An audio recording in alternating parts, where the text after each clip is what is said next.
కీర్తనల గ్రంథ పఠనము 99వ కీర్తన. యెహోవా రాజ్యము చేయుచున్నాడు, జనములు వణుకును.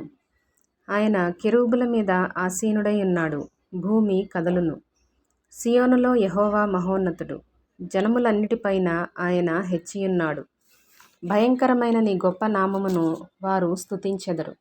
యెహోవా పరిశుద్ధుడు, యథార్థతను బట్టి నీవు న్యాయమును ప్రేమించు రాజును స్థిరపరచియున్నావు. యాకోబు సంతతి మధ్య నీవు నీతి న్యాయములను జరిగించియున్నావు. మన దేవుడైన యెహోవాను ఘనపరచుడి, ఆయన పాదపీఠము ఎదుట సాగిలపడుడి. ఆయన పరిశుద్ధుడు.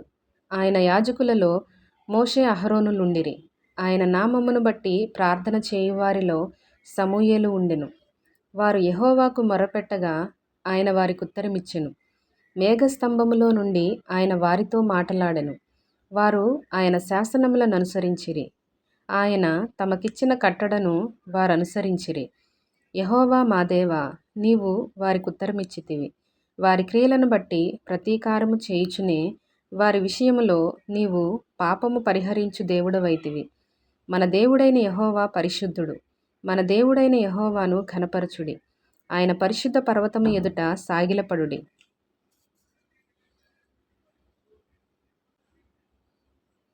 100వ కీర్తన.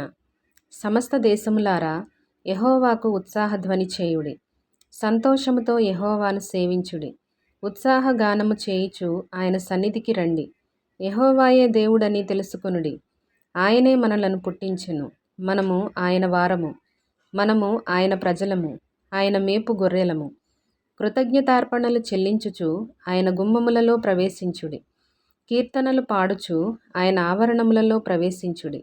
ఆయనను స్తుతించుడి, ఆయన నామమును ఘనపరచుడి. యెహోవా దయాళుడు, ఆయన కృప నిత్యముండును, ఆయన సత్యము తరతరములుండును.